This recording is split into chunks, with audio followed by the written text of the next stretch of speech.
ॐ नमो भगवते वासुदेवाय। ॐ नमो भगवते वासुदेवाय। ॐ नमो भगवते वासुदेवाय। नारायणं नमस्कृत्य नरं चैव नरोत्तमं देवीं सरस्वतीं व्यासं ततो जयम् उदीरयेत्। शृण्वतां स्वकथा कृष्ण पुण्यश्रवणकीर्तन यद्यन्तस्तो यभद्राणि विधुनोति सुयत्स्यताम्। नष्टप्रायेष्वभद्रेषु नित्यं भागवत सेवया भगवत्युत्तमश्लोके भक्तिर्भवति नैष्टिकी।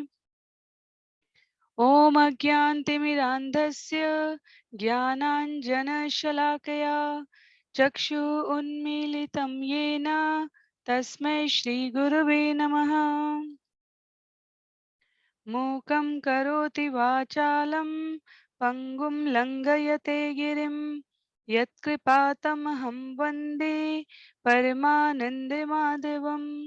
वाञ्छाकल्पतरुभ्यश्च कृपा सिन्धुभ्य एव च पतितानां पावनेभ्यो वैष्णवेभ्यो नमो नमः। जय श्री कृष्ण चैतन्य प्रभु नित्यानंद श्री अद्वैत गदाधर श्रीवासादि गौर भक्त वृंद। हरे कृष्ण कृष्ण कृष्ण हरे हरे, हरे राम राम राम हरे हरे। हरे कृष्ण कृष्ण कृष्ण हरे हरे, हरे राम राम राम हरे हरे।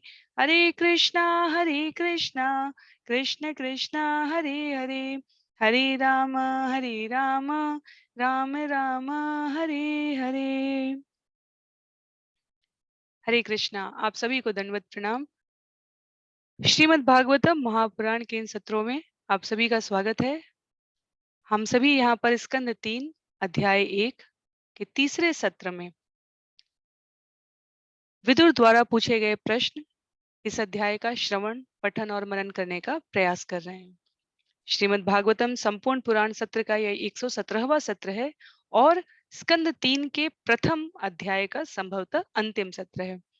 तो पिछले 2 सत्रों में जहां हमने प्रथम अध्याय के प्रथम 30 श्लोकों का श्लोक संख्या 1 से लेकर श्लोक संख्या 30 तक श्रवण पठन और मनन किया था, बहुत ही संक्षिप्त पुनरावृत्ति के रूप में शौनक ऋषि ने समस्त ऋषियों की अग्रगण्यता करते हुए नैमिषारण्य जंगल में उपस्थित सूत गोस्वामी से कहा कि विदुर महात्मा जब दुर्योधन द्वारा अपमानित करने के पश्चात हस्तिनापुर से बाहर निकले तो उन्होंने क्या क्या किया, क्योंकि महात्मा विदुर भक्त हैं और भक्त जहां जहां जो जो लीलाएं, जो जो संवाद, जो जो मिलन समारोह, जो वार्ता, जो कार्यक्रम, जो आयोजन में भाग लेता है, वो सब भगवतमय भक्ति के रंग से रंगी हुई होती हैं। तो ऋषियों ने ये प्रश्न सूत गोस्वामी जी से किया और सूत गोस्वामी जी ने कहा, यही प्रश्न परीक्षित महाराज ने सुखदेव गोस्वामी से किया था। तो जो उत्तर सुखदेव गोस्वामी ने दिया था वो मैं आपको प्रस्तुत करता हूँ।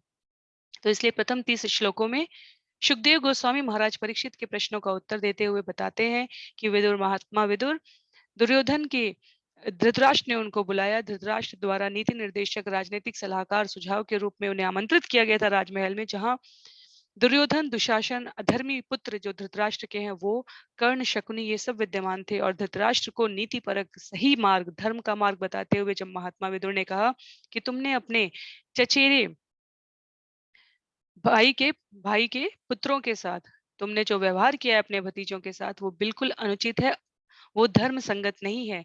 और यदि तुम अपने पुत्रों को प्रसन्न करने के लिए ऐसा कर रहे हो तो विश्वास करो, जो पुत्र साक्षात शरीर रूप में जब भगवान श्री कृष्ण धराधाम पर हैं, उनके वचनों को नहीं मान रहे हैं, तो वो तुम्हारे शरीर छोड़ने के पश्चात तर्पण करने या अन्य प्रकार की पूर्वजों की क्रियाएं करके तुम्हें सुगति नहीं प्रदान कर सकते। दुर्योधन यह सुनकर आग बबूला हो जाता है, वो अपशब्द कहता है अपने चाचा को और विदुर यह तो जानते हैं कि ये अधर्मी है, पर थोड़े से आश्चर्य और विस्मित हो जाते हैं कि उसके इस व्यवहार पर उनके धृतराष्ट्र भाई, बड़े भाई, जिनका संबंध विदुर के साथ बहुत ही मधुर रहा है, बहुत ही स्नेहमय रहा है, वो भी कुछ नहीं बोल पाए। तो विदुर समझ जाते हैं कि ये अब राजमहल में रहने के लिए उचित अवसर नहीं है और ये काल के वश में होकर दुर्योधन इस प्रकार की बातें कर रहे हैं। तो वो राजमहल के द्वार पर अपना धनुष छोड़कर चले जाते हैं राज्य के बाहर तीर्थ यात्रा करने के लिए, क्योंकि उन्हें ऐसा लगा कि इतने समय, इतनी संगति तक इन लोगों के साथ रहने के कारण उनकी भक्ति की जो प्रबुद्धता है, जो रस है, वो उन्हें पुनः वापस पूरी संपूर्णता के साथ प्राप्त हो सकता है जब वो भगवान के हजारों मंदिरों, दर्शन, तीर्थ स्थानों का भ्रमण करेंगे, अन्य भक्तों से संवाद वार्ता करेंगे। तो स्वयं को आध्यात्मिक रूप से और पुष्ट करने के लिए महात्मा विदुर यात्रा पर निकले और वृंदावन, अयोध्या, इन सभी क्षेत्रों से होते हुए, प्रभास क्षेत्र होते हुए, पश्चिम में बढ़ते हुए सरस्वती नदी के तट तक जब महात्मा विदुर पहुंच रहे थे, तो उन्हें ज्ञात हो गया कि कुरुवंश का विनाश हो चुका है। महाराज युधिष्ठिर अब शासन कर रहे हैं और भगवान श्री कृष्ण भी धराधाम से लीला प्रयाण कर चुके हैं। तो वहां 11 तीर्थ हैं सरस्वती नदी के तट पर, जहां उन्होंने पूरे रीति रिवाज वैदिक कर्मकांड से पूजन आयोजन किया और वहां उनकी भेंट महात्मा विदुर से क्षमा कीजिए उद्धव से होती है। तो संवाद जो हमने पिछले सत्र में जहां समाप्ति की थी, वहां महात्मा विदुर ने उद्धव से कुछ प्रश्न पूछे थे। सबसे पहले अतीव उत्कंठा, अतीव व्याकुलता के साथ, कोई कह दे कि ये गलत है, इस बात को सुनिश्चित करने के लिए विदुर पूछते हैं कि भगवान आदि आदि पुरुष जो दो उन्होंने रूप लिए थे, कृष्ण और बलराम के रूप में, वो सकुशल तो हैं? उग्रसेन का शासन कैसा चल रहा है? वसुदेव कैसे हैं? प्रद्युम्न कैसे हैं, जो यदुवंश के सेना नायक हैं? सांब कैसे हैं? और इस प्रकार से प्रश्न करते हुए श्लोक संख्या 30 तक हमने श्रवण और पठन किया था। साम जो कि कार्तिकेय के पुत्र, कार्तिकेय के रूप में ही उन्होंने अवतार लिया है। प्रद्युम्न जिन्होंने कामदेव के रूप में अवतार लिया है, वो सब कैसे हैं? तो हम आरंभ करते हैं श्लोक संख्या 31 से आज के सत्र में। आप सभी से बहुत विनम्र अनुरोध रहेगा, जिनके पास पुस्तक है कृपा करके पुस्तकों का प्रयोग करें, श्लोकों का वाचन हमारे साथ करें। हम लोग एक एक श्लोक, अनुवाद और शिल प्रभुपाद के सुंदर तात्पर्य, जो उन्होंने समस्त आचार्यों के ज्ञान के संकलन से सार रूप में यहाँ प्रस्तुत किया है, उसके द्वारा इस विषय को समझेंगे। तो जिनके पास पुस्तक नहीं है, जैसा मैंने स्क्रीन पर दिखाया, श्लोक आपको यहाँ पर दिखाए जाएंगे। आप जहां से भी इसे सुन रहे हो, निश्चित रूप से इसका वाचन करने का प्रयास करें अपनी सुविधा के अनुसार। ये देववाणी है, संस्कृत देववाणी कही जाती है और ये शब्द भगवान की कथा के अ, अंश के रूप में है, भाग के रूप में है, तो निश्चय रूप से ये शुभ फलदायक देने वाले होते हैं। तो आरंभ करते हैं स्कंद 3 अध्याय 1 श्लोक संख्या 31 से। क्षेमं सकच्चेद्युयुधाने आस्ते, यः फल्गुणालब्धधनुरहस्य लेभेञ्ज साधोक्षजसेवयैव गतिं तदीयां यतिभिर्दुरापाम्। हे उद्धव, क्या युधान कुशल से? उसने अर्जुन से सैन्य कला की जटिलताएं सीखी और उस दिव्य गंतव्य को प्राप्त किया जिस तक बड़े बड़े सन्यासी भी बहुत कठिनाई से पहुंच पाते हैं। तो इस अध्याय के आरंभ में सुखदेव गोस्वामी एक एक श्लोक में एक एक घटना का वर्णन कर रहे थे और यहाँ महात्मा विदुर एक एक श्लोक में एक एक व्यक्ति के रूप में, एक एक क्षेत्र, एक एक वर्ग के कुशलता के बारे में उद्धव से महात्मा विदुर सुनिश्चित करना चाह रहे हैं कि कोई कह दे इस मनोविज्ञान की भाषा में कि ये सब लोग सकुशल हैं और कुछ भी अप्रिय घटित नहीं हुआ है। तो यहाँ पर युयुधान की बात की जा रही है कि युयुधान कैसे हैं, क्योंकि युयुधान जीवन की इस अवस्था को उसी तरह प्राप्त कर चुका था जिस तरह अर्जुन से सैन्य विज्ञान का पटु ज्ञान प्राप्त किया था। अर्थात उन्होंने न केवल भौतिक जगत का ये ज्ञान प्राप्त किया था, अपितु इंद्रिय सुख से परे ब्रह्मानंद का भोग उन्होंने इसी जीवन काल में प्राप्त किया था। क्योंकि यहाँ पर आप देखिए शब्द प्रयोग हुआ है, उन्होंने उस दिव्य गंतव्य को प्राप्त किया जिस तक बड़े बड़े सन्यासी भी बहुत कठिनाई से पहुंच पाते हैं।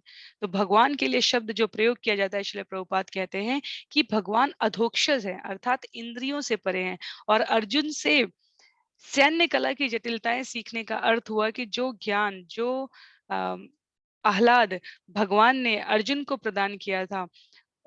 कुरुक्षेत्र का युद्ध आरंभ करने से पहले युधान उसी ज्ञान को, सैन्य जटिलताओं का अर्थ हुआ कि उसी ज्ञान को भौतिक और आध्यात्मिक दोनों ही दृष्टि से सर्वथा सफलता के लिए प्राप्त कर रहे थे। तो भगवान के भक्ति करने का, भगवान की शरणागति होने का और भगवान के कहे गए वचनों को पालन करते हुए सक्रिय जीवन जीने का ये मूल मंत्र है कि हम हर स्थूल वस्तु में उसके पीछे के जो सूक्ष्म तत्व हैं उसको अपने जीवन में समझ पाएं और पालन कर पाएं। तत्पश्चात श्लोक संख्या 32 में सुखदेव गोस्वामी कहते हैं, कच्चिद् बुधस्वस्त्यनमीव आस्ते स्वफल्कपुत्रो भगवत् प्रपन्न यः कृष्णपादाङ्कितमार्गपाञ्चु स्व अवचेष्ट प्रेम विभिन्न धैर्य। कृपया मुझे बताएं कि स्वफल्क पुत्र अक्रूर ठीक से तो हैं? वह भगवान का एक शरणागत, एक दोष रहित आत्मा है। उसने एक बार दिव्य प्रेम भाव में अपना मानसिक संतुलन खो दिया था और उस मार्ग की धूल में गिर पड़ा था जिसमें भगवान कृष्ण के पद चिन्ह अंकित हैं। तो अक्रूर का नाम वृंदावन की लीला में बहुत प्रसिद्ध है। भगवान को वृंदावन से मथुरा ले जाने के लिए कंस ने अक्रूर को भेजा था और अक्रूर जब वृंदावन पहुंचे थे तब वहां से भगवान कृष्ण और बलराम को, नंद बाबा को, ग्वाल बाल को, सबको लेकर जब वो निकल रहे थे तो गोपियों ने कहा था, तुम्हारा नाम अक्रूर किसने रखा? तुम्हारा नाम तो क्रूर होना चाहिए। जो दूसरों के हृदय, दूसरे के प्राण को यूं जीवित अवस्था में निकाल कर ले जा रहा है, वो अक्रूर कैसे हो सकता है? उसका नाम तो क्रूर होना चाहिए। तो जो यहाँ पर लिखा हुआ है कि एक बार दिव्य प्रेम भाव में अपना मानसिक संतुलन खो दिया था और उस मार्ग की धूल में गिर पड़ा था जिसमें भगवान कृष्ण के चरण चिन्ह अंकित थे। तो जब भगवान का रथ चलता है तो प्रसंग आता है कि गोपियां, माताएं, यशोदा मैया की उम्र की गोपियां, कृष्ण के संग, जो कृष्ण के ग्वाल बाल संग, समान अवस्था वाले जो मित्र थे, गोपियां थी, वो सब रथ के आगे लेट गए। बोले कि आपको, अक्रूर, आपको ये रथ ले जाना है तो आप ले जाइए, हमारे ऊपर से आपको ले जाना होगा। और अक्रूर स्वयं में इतनी आत्मग्लानि से भर जाते हैं कि वो इस प्रकार वृंदावन का प्राण, वृंदावन का हृदय वृंदावन से दूर कर रहे हैं।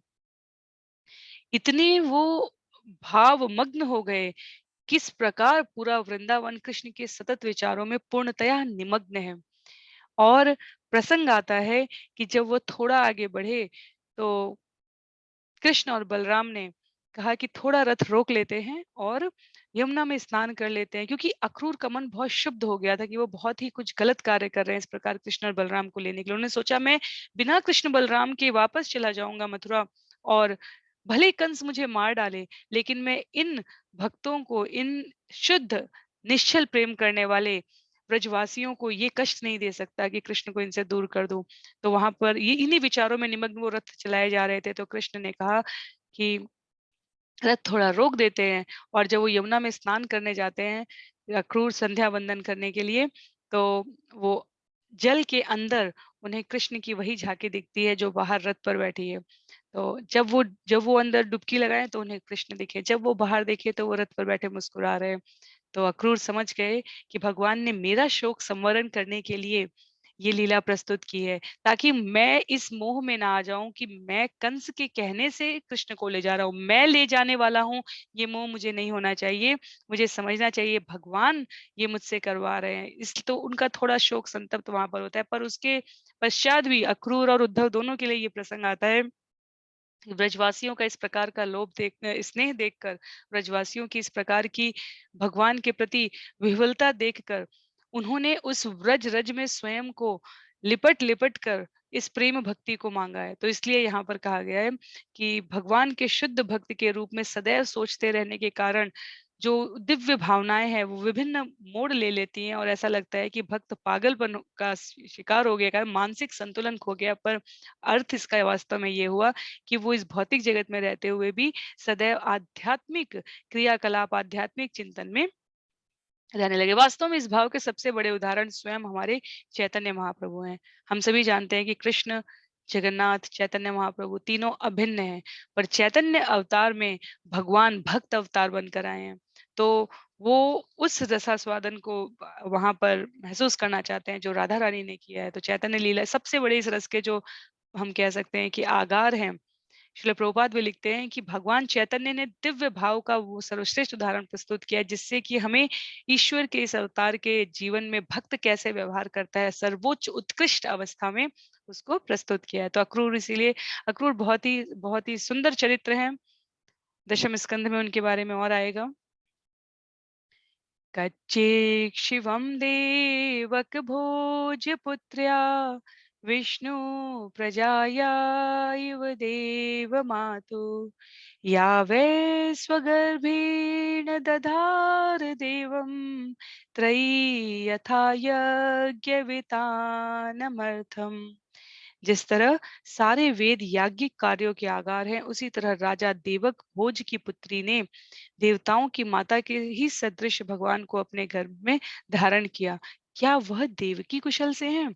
तो यहाँ पर राजा देवक भोज की पुत्री के बारे में अर्थात माता देवकी के बारे में कहा जा रहा है जो द्वारका में भगवान कृष्ण बलराम और समस्त परिवारी जनों के साथ रह रही हैं, उनकी कुशलता के बारे में पूछा जा रहा है। और किनके द्वारा? महात्मा विदुर के द्वारा। और श्रील प्रभुपाद यहाँ तात्पर्य में लिखते हैं वास्तव में वेदों का सार क्या है? वेदों का सार भगवान को समझना है क्योंकि भगवान साक्षात वेद हैं। तो देवकी की तुलना अर्थपूर्ण वेदों से तथा भगवान की तुलना उनके उद्देश्य से की गई है। जो पहली पंक्ति है, जिस तरह सारे देव क्षमा कीजिए, जिस तरह सारे वेद याज्ञिक कार्यों के आगार हैं। तो जितने प्रकार के भी कार्य हम आध्यात्मिक प्रगति के उसमें विकास में कर सकते हैं वो वेद हैं। अगर तो उसका उद्देश्य क्या है? भगवान की प्राप्ति। तो वेदों का उद्देश्य भगवान को समझना है और प्राप्ति के रूप में भगवान साक्षात वेद है। तो कार्यों का आगार माता देवकी ने गर्भ में भगवान को धारण किया था। क्या वे सकुशल हैं? तत्पश्चात श्लोक संख्या 34 में अपि स्विदास्ते भगवान सुखम वो यह सात्वतां काम दुखो निरुद्ध यमामनन्ति स्म हि शब्दयोनिं मनोमयं सत्त्वतुरीयतत्त्वम्। क्या मैं पूछ सकता हूँ कि अनिरुद्ध कुशलता पूर्वक है? वह शुद्ध भक्तों की समस्त इच्छाओं की पूर्ति करने वाला है और प्राचीन काल से ऋग्वेद का कारण मन का सृष्टा तथा विष्णु का चौथा स्वांश माना जाता रहा है।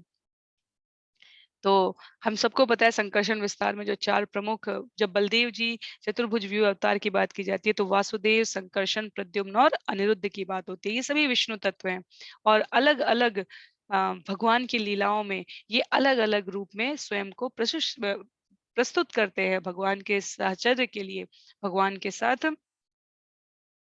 अपने संबंध को अलग-अलग रस के आयामों के साथ आनंद लेने के लिए। तो संकर्षण, प्रद्युम्न, अनिरुद्ध, वासुदेव ये सब अलग-अलग रूप में आते रहते हैं। तो अनिरुद्ध हमारे महाविष्णु के कारण भी कहे गए जिनके श्वास से ऋग्वेद प्रकट हुआ है। मार्कंडेय पुराण में इसके बारे में बहुत सुंदर व्याख्या की गई है, ऐसा श्रील प्रभुपाद यहाँ बताते हैं।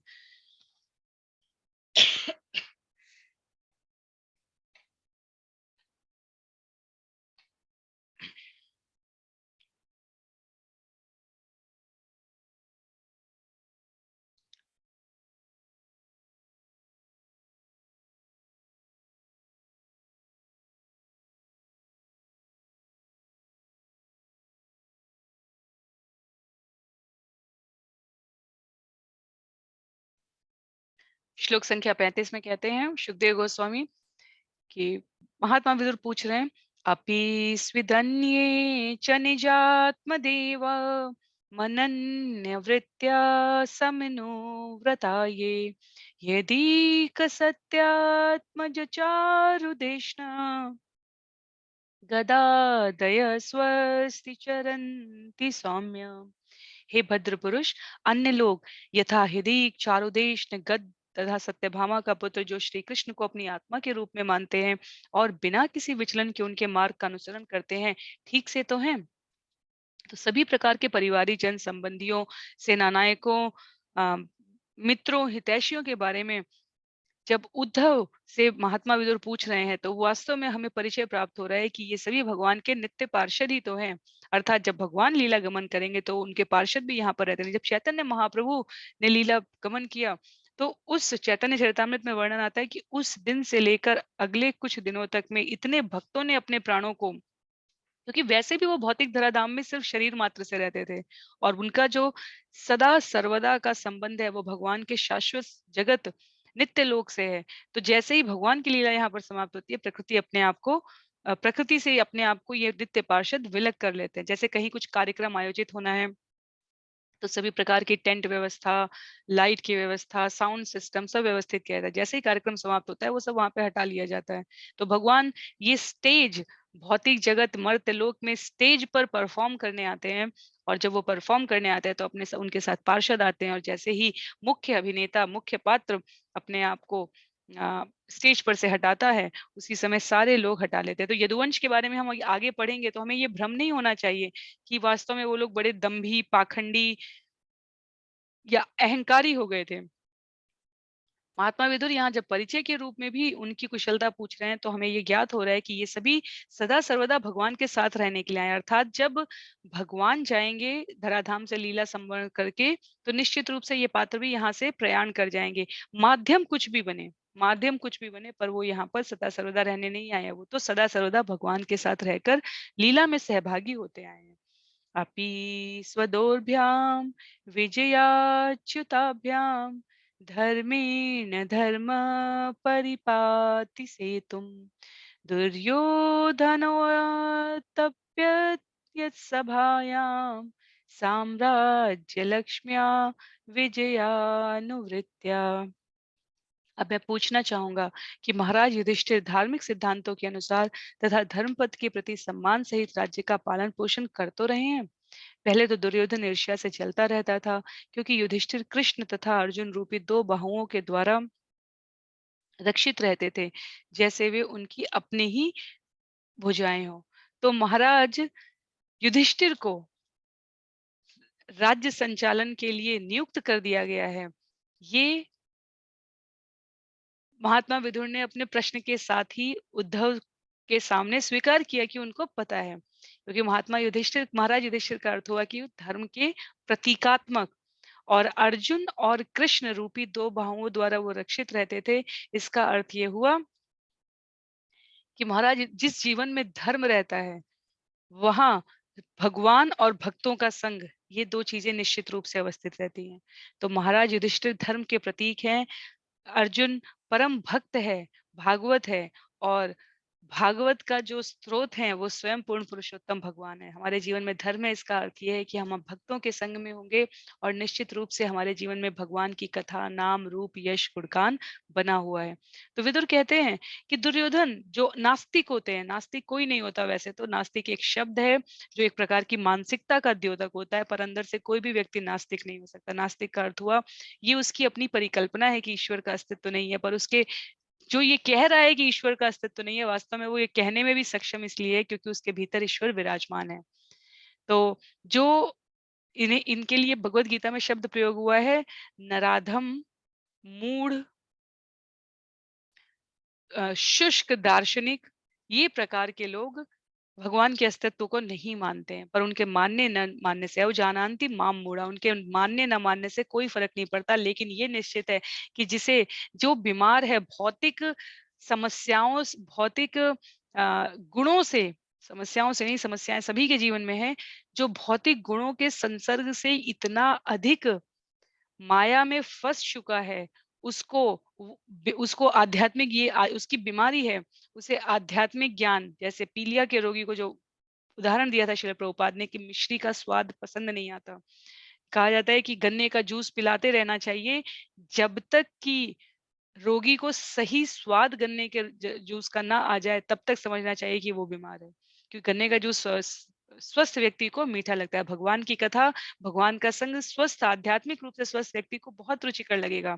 पर जो बीमार है इस भौतिक जगत की अ, संगति में, आसक्ति में, उसको ये रस बिल्कुल तिक्त लगेगा, तीखा लगेगा। तो दुर्योधन यहाँ पर कहा गया है कि उसे महाराज युधिष्ठिर से इतनी ईर्ष्या जलन इसलिए थी क्योंकि उनके जीवन में धर्म था, क्योंकि वो धर्म के प्रतीक थे, उनके जीवन में भक्त और भगवान थे।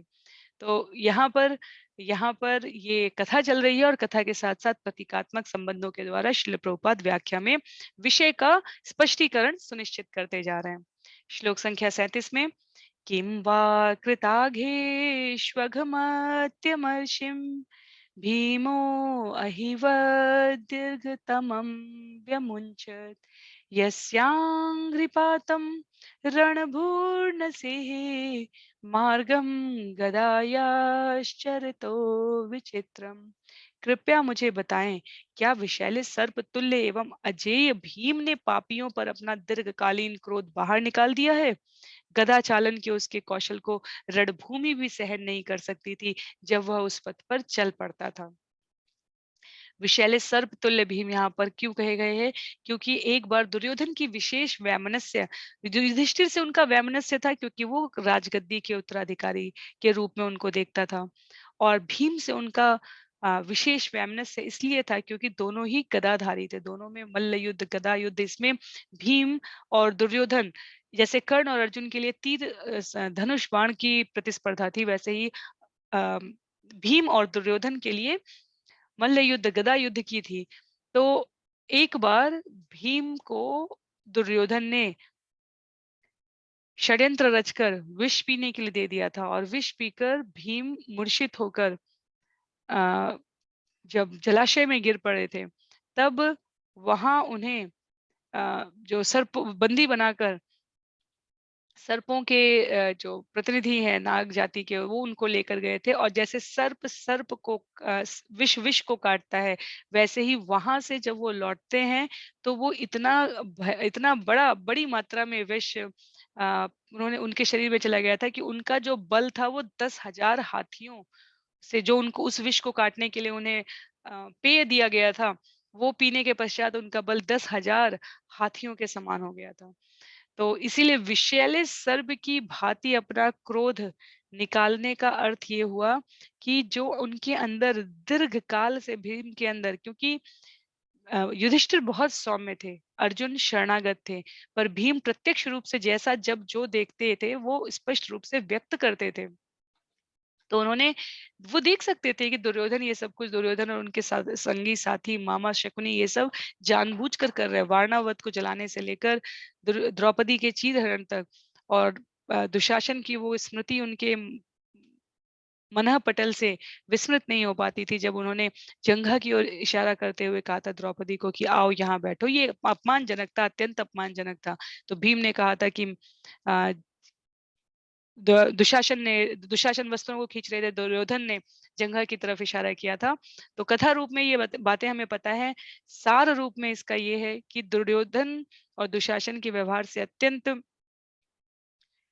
क्षुब्ध रुष्ट भीम केवल अपना क्रोध व्यक्त नहीं कर पा रहे थे क्योंकि बड़े भाई युधिष्ठिर की आज्ञा नहीं प्राप्त थी। तो वो क्रोध, वो विषैला, विष उन्होंने इतने समय से जो पाल रखा था, महात्मा विदुर उसके बारे में ही पूछ रहे हैं कि इतना विषैला जैसा सर्प बहुत समय बाद अपना क्रोध बाहर निकाले, विष छोड़े, तो शिकार जीवित नहीं रह सकता लंबे समय से पनपने वाले विष से। यदि क्रोध, वैमनस्य, ईर्ष्या हमारे अंदर भी रहे तो हमारे अंदर इतने नकारात्मक अम, हार्मोन्स शरीर में पैदा होते हैं कि वो हमारा शरीर ही नष्ट कर देते हैं। इसलिए कहते हैं अपने विचारों को शुद्ध, पवित्र, सकारात्मक बनाना चाहिए, क्योंकि नकारात्मकता जिस शरीर में जहाँ रहती है वहां उसे नष्ट कर देती है। तो वो बाहर निकाला कि नहीं भीम ने, ये महात्मा विदुर उद्धव से प्रश्न कर रहे हैं। कच्चिद्यशोधा रथयूथपानां गाण्डीवधन्वोपरतारिरास्ते अलक्षितो यक्षरकूटगूढो माया किरातो गिरिशस्तुतोष। कृपया मुझे बताएं कि अर्जुन, जिसके धनुष का नाम गांडीव है और जो अपने शत्रुओं का विनाश करने में रथियों में सदैव विख्यात है, ठीक से तो है? एक बार उसने न पहचाने जाने वाले छद्म शिकारी के रूप में आए हुए शिव जी को बाणों की बौछार करके उन्हें तुष्ट किया था। तो ये भी एक कथा है, ये भी एक कथा हम सबको पता है, और इससे उन्हें और अर्जुन को इससे भगवान शिव से आशीर्वाद भी प्राप्त होता है कि अर्जुन के बल की परीक्षा करने के लिए शिव जी एक बार एक सुअर के शिकार को लेकर झगड़े के द्वारा दोनों के बीच में अम, एक तरीके से दिखाया गया कि गुत्था-गुत्थी होने लगी और शिकारी के छद्मवेश में शिव जी ने अर्जुन का सामना किया था। तो अर्जुन उन्हें तब तक बाणों से आच्छादित करता रहा, श्रील प्रभुपाद लिखते हैं, जब तक कि वे अर्जुन के युद्ध से तुष्ट नहीं हो गए थे। और इसी के पश्चात अर्जुन को पाशुपति अस्त्र दिया था, आशीर्वाद दिया था। तो विदुर यहाँ महान योद्धा अर्जुन के बारे में उसी घटना, उसी कि जिसके पास शिव का पाशुपतास्त्र है, वो सुरक्षित तो है। तो एक प्रकार से ये व्यक्त करने के लिए कि निश्चित रूप से अर्जुन सुरक्षित है। और उसके पश्चात श्लोक संख्या 39 में यमो उत स्वित तनयो पृथाया पार्थैर्वृतोपक्ष्मभिरक्षिणीव रेमात उद्याय मृधे स्वरिक्तम परात् सुपर्णाव इव वज्रिवक्त्रात्। क्या अपने भाइयों के संरक्षण में रह रहे जुड़वा भाई कुशल पूर्वक है? जिस तरह आंख पलक द्वारा सदैव सुरक्षित रहती है, उसी तरह वे प्रथा पुत्रों द्वारा संरक्षित हैं, जिन्होंने अपने शत्रु दुर्योधन के हाथों से अपना न्याय संगत साम्राज्य उसी तरह छीन लिया है, जिस तरह गरुड़ ने वज्रधारी इंद्र के मुंह से अमृत छीन लिया था। तो संस्कृत साहित्य बहुत सारे उपमाओं, तुलनाओं, अलंकारों से भरा हुआ है। यहाँ पर नकुल और सहदेव जो वास्तव में पृथा को 5 वरदान प्राप्त थे, 3 से उन्होंने अपने लिए पुत्र मांगे थे और 2 उन्होंने माद्री को कह दिया था कि आप मांगो, और उनसे अश्विनी कुमार के आशीर्वाद से नकुल और सहदेव 2 पुत्र प्राप्त हुए थे माद्री को। और जब पांडु के निधन पर माद्री स्वयं को जिम्मेदार मानते हुए पांडु की चिता के साथ ही स्वयं का दाह करने का निर्णय लेती हैं, तो कुंती ने बिना किसी अ, द्वितीय विचार के 5 पुत्रों का संरक्षण समान रूप से किया। और यहाँ पर नकुल और सहदेव के लिए कहा गया है कि पृथा के पुत्र अर्थात अर्जुन, भीम और युधिष्ठिर द्वारा नकुल और सहदेव वैसे ही सुरक्षित थे, जिस तरह आंख सदैव पलक द्वारा सुरक्षित रहती है। इन नकुल और सहदेव के बारे में एक बहुत बड़े ज्योतिष कहे गए हैं, और दूसरे ने पूरे महाभारत के युद्ध में किसका वध किया है? शकुनी का वध किया है। तो कहने के लिए ये हमें ऐसा लग सकता है कि नकुल सहदेव छोटे थे, क्योंकि तीनों ज्येष्ठ भाई थे, तो वो उनकी देखभाल उतने सुरक्षित करते हैं। पर महाभारत में जब हम पढ़ते हैं तो इनके कई सुंदर कृत्य हमें वहाँ पर सुनने को मिलते हैं। तो जब महान चरित्र किसी के बारे में कह रहे होते हैं, तो वो उन विशेषताओं के साथ जो दिव्य गुणात्मकता में प्रवृद्धता करने वाली होती हैं, उनका वर्णन किया जाता है। तो इसीलिए विदुर यहाँ पर जो सुंदर सकारात्मक बातें हैं नकुल सहदेव के बारे में, कि उनका परिचय तो ये है कि वो अपने भाइयों के बड़े ही प्रिय हैं, उसके द्वारा उनकी कुशलता पूछते हैं। अहो पृथापि ध्रियतेर्भकार्थे राजर्षिवर्येण विना पितेन यस्त्वेकवीरो अधिरतो विजिज्ञे धनुर्द्वितीय ककुभश्च तस्त्र। हे स्वामी, क्या पृथा अब भी जीवित है? वह अपने पितृविहीन बालकों के निमित्त ही जीवित रही, अन्यथा राजा पांडु के बिना उसका जीवित रह पाना असंभव था, जो कि महानतम सेना नायक थे और जिन्होंने अकेले ही अपने दूसरे धनुष के बल पर चारों दिशाएं जीत ली थी। तो प्रथा अभी जीवित है इसलिए क्योंकि प्रथा तो बहुत पहले अपना शरीर त्याग कर देना चाहती थी। एक पति व्रता स्त्री के रूप में पति से विलग रहने की कल्पना भी उनके लिए असहनीय थी, पर उत्तरदायित्व के लिए, जिम्मेदारी के लिए उन्होंने स्वयं को पांडु के पुत्रों के निमित्त अपने आप को जीवित रखना आवश्यक समझा था। वास्तव में जब अभी मैंने माधुरी का भी प्रसंग बताया, श्रील प्रभुपाद ने तात्पर्य में इसे शुद्ध रूप में व्यक्त करते हुए कहा है कि जब भी सती प्रथा अर्थात पति के साथ स्वयं को दाह करने की जो प्रथा थी, वो स्वेच्छा पूर्वक थी, जबरदस्ती पूर्वक नहीं थी। इसी कथा में जब भी कोई हमसे कहे कि स्त्रियों को इस प्रकार जला दिया जाता था या ऐसी कुप्रथा थी, ये कुप्रथा नहीं थी, ये बहुत शौर्य की बात है, ये बहुत आत्मिक शक्ति की बात है, ये सरल नहीं है, हम देख सकते हैं।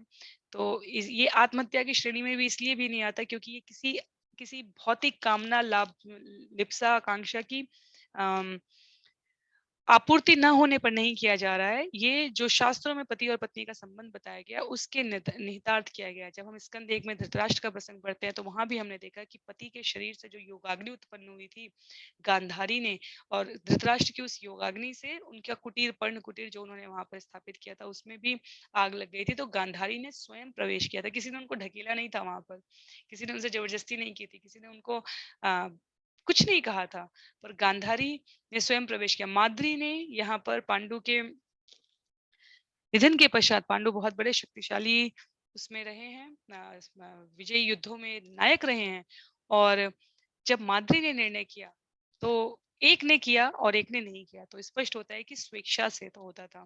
तो जब भी कोई उदाहरण दे कि ये बहुत ही बड़ी कुरीति है समाज की, कुछ समयांतर पे कुछ लोगों ने उसको परिवार की प्रतिष्ठा से जोड़ लिया, स्त्री के चरित्र की पवित्रता से जोड़ लिया, ये अनुचित है। श्रील प्रभुपाद स्पष्ट रूप से कहते हैं कि स्वैच्छिक प्रथा ने बलात् सामाजिक प्रथा का रूप धारण कर लिया था, जो अनुचित है। स्वैच्छिक प्रथा ने बलात् सामाजिक प्रथा का रूप धारण कर लिया था, जो अनुचित है। तो स्पष्ट है कि हमारे शास्त्रों में स्त्रियों पर इस प्रकार की किसी अत्याचार की यदि कोई पुष्टि होने लायक घटना भी है, तो उसमें निश्चित रूप से कुछ फेर बदल छेड़खानी की गई है, अन्यथा स्वैच्छिक व्यवस्था, स्वैच्छिक प्रथा थी इसे, और ये कोई सामाजिक व्यवस्था नहीं थी। तो ये अपने जिस प्रकार और इस ये कोई साधारण कृत्य नहीं है, जैसा कि मैंने कहा, अभी भी हमारे एक संप्रदाय में स्वेच्छा से शरीर त्याग किया जाता है, और उसके लिए लोग स्वयं के शरीर को हफ्तों महीनों तक भूखा रखते हैं, जिससे उन्हें लगता है कि उनके तप पुंज में वृद्धि हो रही है। तो ऐसी क्रियाएं स्वैच्छिक कही जाती है। इंद्रियों से विराग उत्पन्न करना बहुत सरल विषय नहीं है। तो हम इसको इसको किसी प्रकार की अंधश्रद्धा, इसको किसी प्रकार की थोपी गई प्रणाली पद्धति के रूप में नहीं समझना है हमें। ये शुद्ध आध्यात्मिक क्रिया थी जो स्वेच्छा से की जाती थी। इसके पीछे किसी भी प्रकार की सामाजिक बलात् व्यवस्था शास्त्रों ने नहीं निर्धारित की थी, व्यक्तियों ने अपनी परिवार की प्रतिष्ठा के लिए इसको एक प्रथा के रूप में स्थापित कर लिया था, जिसे समयांतर पर बंद भी कर दिया गया, हम सबको पता है ये इतिहास से। श्लोक संख्या 41 में सौम्यानुशोचे तमध पतन्तं भ्रात्रे परेताय विदुर्द्रुहेह निर्यापितो येन सुयत् स्वपुर्या अहम स्वपुत्रान् समनुव्रतेन। हे भद्र पुरुष, मैं तो एकमात्र उस धृतराष्ट्र के लिए शोक कर रहा हूँ जिसने अपने भाई की मृत्यु के बाद उसके प्रति विद्रोह किया। उसका निष्ठावान हितैषी होते हुए भी उसके द्वारा मैं अपने घर से निकाल दिया गया, क्योंकि उसने भी अपने पुत्रों द्वारा अपनाए गए मार्ग का ही अनुसरण किया था। तो महात्मा विदुर को पता है कि धृतराष्ट्र जीवित है। महात्मा विदुर उनके लिए शोक इसलिए कर रहे हैं क्योंकि उन्हें उन्हें पता है कि वो अधः पतित ही हो चुके हैं। अपने जो गद्दी पर आसीन पांडु थे, उनकी मृत्यु के पश्चात उनसे द्रोह किया। इसे विद्रोह इसलिए कहा गया, क्यों? क्योंकि उन्होंने जो समाज, जो परिवार की व्यवस्था थी, उसका मान नहीं रखते हुए स्वयं को गद्दी के मुंह से इतना, वहीं पर एक भीष्म पितामह थे जिन्होंने प्रण लिया कि वो गद्दी पर जो भी शासक बनेगा उसकी सेवा में स्वयं को तत्पर करेंगे और स्वयं कभी विवाह नहीं करेंगे। वहीं उसी वंश में एक धृतराष्ट्र हैं जो कि गद्दी के मुंह से इतने आसक्त थे कि भाई के साथ द्रोह तो किया, उसके पुत्रों के साथ भी सदैव वैमनस्य रखने वाले अपने पुत्रों की नीतियों का समर्थन किया, और अंततः वही मार्ग अपनाया। क्योंकि यदि आज, जैसा मैंने कहा था, यदि आप सत्य का साथ नहीं देते, जो सही है उसके साथ नहीं है, तो निश्चित रूप से आप गिने जाते हैं, असत्य के साथ गिने जाते हैं, आप अधर्म के पक्ष में। श्लोक संख्या 42 देखेंगे हम। यहाँ पर ये कथा हम सुन रहे हैं विदुर की, लेकिन हमें स्मरण रखना चाहिए कि स्कंद 1 में ये विदुर, महात्मा विदुर का स्नेह था धृतराष्ट्र के प्रति, जिसके लिए वो वापस हस्तिनापुर लौटते हैं। तो श्लोक संख्या 42 में, सोहम हरेर्मृत्य विडम्बनेन दृशो नृणां चालयतो विधातु नान्योपलक्ष्य पदवीं प्रसादात् चरामि पश्यन् गतविस्मयोऽत्र। अन्यों द्वारा अलक्षित रहकर विश्व भर में भ्रमण करने के बाद मुझे इस पर कोई आश्चर्य नहीं हो रहा।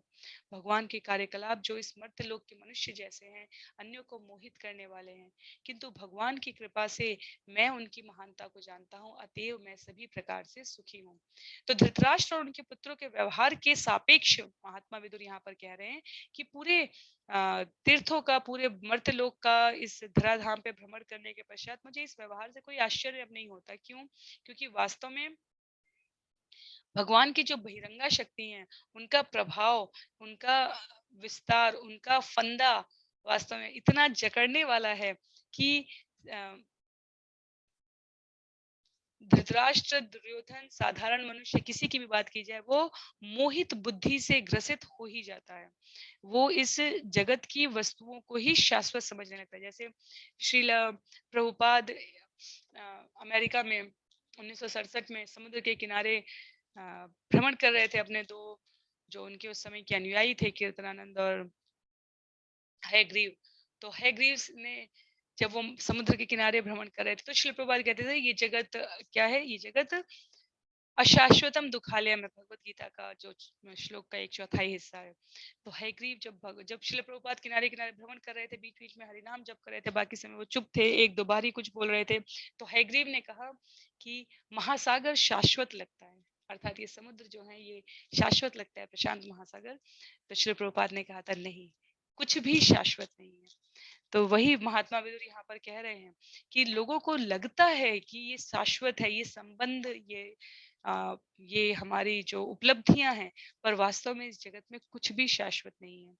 और शाश्वत ना होने का अर्थ ये नहीं है कि हमें अपने कर्मों से विरत होना है। शाश्वत ना होने का अर्थ ये है कि हमें अपने उत्तरदायित्वों की पूर्ति करते हुए इसके कर्म फल से आसक्त नहीं होना है, क्योंकि अंततः निलय होकर भगवान महाविष्णु रूप में वो सब भगवान के उदरस्थ में निलय ही होने वाला है। लेकिन इससे जीव की कोई उच्चतर गति नहीं होती। उच्चतर गति क्या है? शुद्ध भाव में स्थित होने का प्रयास करते हुए नित्य लोक की तरफ, जहां कभी निलय और विलय नहीं होता है।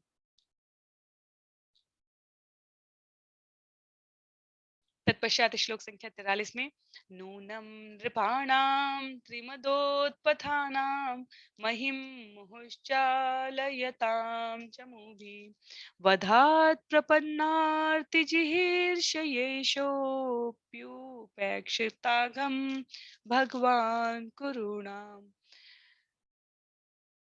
कृष्ण भगवान होते हुए भी तथा पीड़ितों के दुख को सदैव दूर करने की इच्छा रखते हुए भी वे गुरुओं का वध करने से अपने को बचाते रहे। यद्यपि वे देख रहे थे कि उन लोगों ने सभी प्रकार के पाप किए हैं, और यह भी देख रहे थे कि अन्य राजा 3 प्रकार के मिथ्या गर्व के वश में होकर अपनी प्रबल सैन्य गतिविधियों से पृथ्वी को निरंतर शुद्ध कर रहे हैं। तो महात्मा विदुर कह रहे हैं कि मैं जानता हूं कि सभी की गणना, सभी के योग गणना, जोड़ घटाना, कर्मों का फल, श्रुति, प्राप्ति, अप्राप्ति सब भगवान को बताए, और वास्तव में वो मर्त्यलोक में आए ही हैं भक्तों की रक्षा करके, दुष्टों का वध करने के लिए, धर्म की स्थापना करने के लिए। लेकिन फिर भी कौरवों द्वारा द्रौपदी के अपमान से लेकर पांडवों के प्रति उनके अपमान को, अन्याय को न केवल पांडवों ने सहा, पितु भगवान ने भी सहा। तो प्रश्न आ सकता है कई बार कि उन्होंने अपनी उपस्थिति में ऐसे अन्यायों को क्यों सहा, उन्होंने तुरंत उन्हें दंड क्यों नहीं दिया? श्रील प्रभुपाद तात्पर्य में इसका उत्तर देंगे। इस श्लोक में वो विशेष रूप से कहते हैं कि पृथ्वी पर जो 3 प्रकार की संपत्ति है, धन, शिक्षा और अनुयायी, यदि आप तात्पर्य देखें तो उन्होंने कहा है अन्य राजा 3 प्रकार के मिथ्या गर्व के वश में होकर अपनी प्रबल सैन्य गतिविधियों से पृथ्वी को निरंतर शुद्ध कर रहे थे। तो राजा के रूप में हम यहाँ वर्तमान समय में प्रशासक समझ सकते हैं। किन 3 से सभी गर्वोन्मत्त हो जाते हैं? 3 प्रकार की संपत्तियों से, धन, धन, शिक्षा और अनुयायी कितने फॉलोअर्स हैं, तो उससे गर्वोन्मत्त हो जाते हैं और ऐसे सैन्य बल का प्रदर्शन करने लगेंगे, निर्दोषों को कष्ट देने लगेंगे, अपनी इस प्रकार की जनसंख्या वृद्धि से गर्वित होने लग जाते हैं। तब जो भगवान श्री कृष्ण स्वयं उपस्थित होते हैं, उन्होंने कुरुक्षेत्र युद्ध के लिए योजना तैयार की। क्यों? क्योंकि भगवान ने अपने प्राकट्य में ही कहा था कि मैं अवांछित जनसंख्या को कम करने के लिए क्रूर काल रूप में इस पृथ्वी पर स्वेच्छा से अवतरित हुआ हूँ। तो उन्होंने द्रौपदी को बताया भी था कि पांडवों के अतिरिक्त यहाँ पर एकत्रित सारे लोगों का सफाया कर डालूंगा। तो पांडवों के अतिरिक्त कहा था, इसलिए द्रौपदी, जब मैंने आपसे पिछले सत्र में ये चर्चा भी की थी, द्रौपदी ये नहीं समझ पाई कि पांडवों को कहा है तो पांडव पुत्र पांडवों को नहीं कहा है। और भगवान सदैव किसी भी क्रिया को स्वयं करते हुए भी करवाने में अधिक प्रसन्नता का अनुभव करते हैं। तो इसका निमित्त, इसका हेतु भगवान अपने भक्तों को श्रेय देते हुए करते हैं। तो कुरुक्षेत्र के इस संहार का जो कारक, जो उपादाय बने, वो अर्जुन बने हैं। और भगवान इन तीन गर्वोन्मत्त राजाओं की बढ़ती हुई जनसंख्या को, क्योंकि अगर भगवान वहां द्वापर कुरुक्षेत्र हुआ, उसके कुछ वर्षों तक महाराज युधिष्ठिर ने शासन किया। उसी बीच में भगवान द्वारका लौट गए थे, जहां यदुओं का भी संहार हो गया। तो ये लगभग लगभग द्वापर के कुछ अंतिम कुछ 100 वर्षों की बात की जा रही है। क्यों? क्योंकि जैसे जहां संधि आती है द्वापर और कलयुग की, वहां हम देखते हैं कि महाराज परीक्षित है, महाराज परीक्षित का जन्म महाराज युधिष्ठिर के सामने ही हुआ है। तब तक कुरुक्षेत्र हो चुका था और भगवान हस्तिनापुर से द्वारका जा रहे थे। तो ये लगता है बिल्कुल बिल्कुल द्वापर का उत्तरार्ध था। तो यदि भगवान यहाँ इस प्रकार छोड़कर चले जाते, कुरुवंश या यदुवंश, तो फिर ये लोग, क्योंकि राजा प्रशासन के रूप में तीन प्रकार के, कलयुग के प्रभाव से तीन प्रकार के जो गर्व हैं, उनसे उन्मत्त होना स्वाभाविक ही था। और हम देखते हैं कि कलयुग तो आरंभ से ही, जितने भी शासक प्रशासक हैं, वो आरंभ से ही इस प्रकार की वृत्ति लेकर आए हैं, जहां धन, शिक्षा और अनुयायियों के रूप में उनका गर्वोन्मत्त होना स्वाभाविक ही है। तो जब हम सुनते हैं कि भगवान ने इतना प्रतीक्षा क्यों किया, जैसा मैं कह रही थी कि भगवान ने कुरुओं का, इनको दुर्योधन और अन्य पापियों को दंड देने में इतना समय क्यों लगाया, क्योंकि वो सभी प्रकार के विनष्टकारी मानसिकता वाले राजाओं को एकत्र होने की प्रतीक्षा कर रहे थे। तो उनके प्रतीक्षा करने का यही कारण था, अन्यथा दंड तो वे तुरंत दे सकते थे, केवल दुर्योधन को मार देते, केवल दुशासन को मार देते, केवल कर्ण या शकुनी का संहार हो जाता।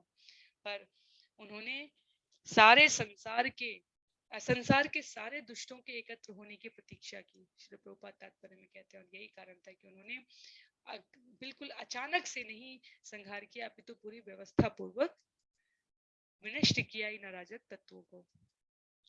श्लोक संख्या 44 में, अजस्य जन्मोत्पथनाशनाय कर्माण्य कर्तुर्गृहणाय पुंसां नन्वन्यथा कोऽर्हति देह योगं परो गुणानां कर्म तंत्रम। भगवान का प्राकट्य दुष्टों का संहार करने के लिए होता है। उनके कार्य दिव्य होते हैं और समस्त व्यक्तियों के समझने के लिए ही किए जाते हैं। अन्यथा समस्त भौतिक गुणों से परे रहने वाले भगवान का इस पृथ्वी में आने का क्या प्रयोजन है? भगवान कौन है? भगवान है ईश्वर परमः कृष्ण सच्चिदानंद विग्रह अनादिर आदिर गोविंदम सर्व कारण कारणम। तो ईश्वर परम कृष्ण है, सच्चिद आनंद विग्रह है, और जो कुछ भी अघटित है, घटित है, होने वाला है, हो चुका है या आगे होगा, सर्व कारण कारणम है। और इसलिए श्रील प्रभुपाद तात्पर्य में भी लिखते हैं कि इसलिए उनके द्वारा किया जाने वाला प्रत्येक कार्य दिव्य होता है। भौतिक गुणों के में इस जगत में भगवान कहते हैं कि रहते हुए भी वो नहीं रहते, क्योंकि बहिरंगा शक्ति उनके द्वारा प्रदत्त सामर्थ्य से सभी प्रकार की जो क्रिया विधि है इस भौतिक जगत में वो संपन्न कर लेती है। लेकिन भगवान क्या करते हैं? भगवान अपना कारण 4.78 में बता देते हैं कि सर्व धर्मान परित्यज्य। जब ऐसा करना है, क्यों? क्योंकि जब जब धर्म का नाश होगा, मैं धर्म की स्थापना के लिए, दुष्टों का संहार करने के लिए, भक्तों का उद्धार करने के लिए स्वयं अपने आप को अवतरित करूंगा। श्लोक संख्या 45 में। तो भगवान को प्रतीक्षा करने की आवश्यकता नहीं है, यही यहाँ पर हमारे लिए समझना है। वो तो निमिष मात्र में किंचित क्षण के कई कई अंश भाग में भी वो ये करने में सक्षम है। वो प्रतीक्षा करते हैं केवल लीला करते हुए अराजक तत्वों के एक साथ जुट जाने की। श्लोक संख्या 45 में तस्य प्रपन्ना खिल लोकपाना अवस्थितानां अनुशासने स्वे अर्थाय जातस्य यदुष्वजस्य वार्तां सखे कीर्तयतेऽर्थकीर्ते। अतएव हे मित्र, उन भगवान की महिमा का कीर्तन करो जो तीर्थ स्थानों में महिमा मंडित किए जाने के निमित्त हैं। वे अजन्मा है, फिर भी ब्रह्मांड के सभी भागों के शरणागत शासकों पर अपनी अहेतुकी कृपा द्वारा वे प्रकट होते हैं। उन्हीं के हितार्थ वे अपने शुद्ध भक्त यदुओं के परिवार में प्रकट हुए। तो कह कौन रहा है? महात्मा विदुर, जो एक एक श्लोक में एक एक व्यक्ति के द्वारा उसके अंदर निर्धारित कार्य क्षेत्र या व्यक्तियों के समूह के बारे में कुशल क्षेम पूछ रहे हैं। वो भगवान का नाम आने के पश्चात क्यों भगवान ने ये सब किया, ये सोचते ही अपने भक्त भाव में चले गए।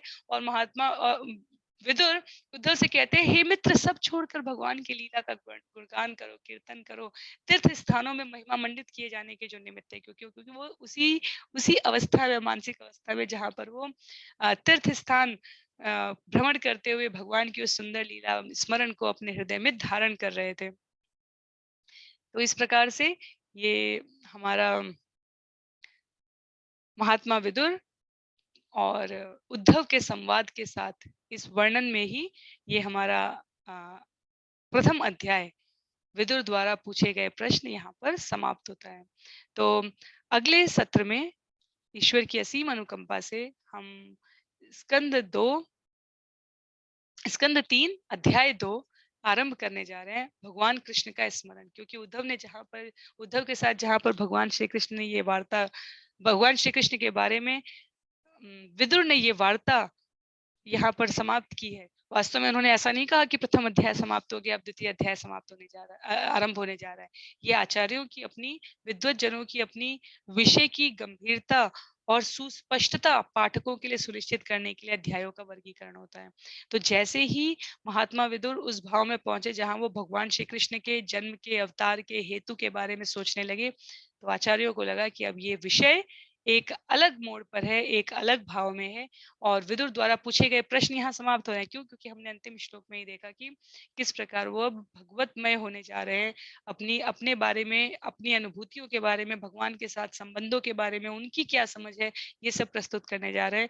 तो अध्याय यहाँ पर समाप्त हो गया और अगले अध्याय में, अध्याय 2 में, जिसका नाम है भगवान कृष्ण का स्मरण, वो आरंभ होने जा रहा है। तो अगले सत्र में आप सभी की असीम अनुकंपा से, श्रील प्रभुपाद के आशीर्वाद से, हम स्कंद 3 के अध्याय 2 का श्रवण, पठन और मनन करने का प्रयास करेंगे। अध्याय 2 में 34 श्लोक हैं और लगभग 2 अगले सत्रों का हम प्रयोग करेंगे इस अध्याय को समझने के लिए। तो इस प्रकार से आज के सत्र को यहीं पर समाप्त करते हैं। श्रील प्रभुपाद की जय, श्रील गुरुदेव की जय, अनंत कोटि वैष्णव वृंद की जय। हरे कृष्णा।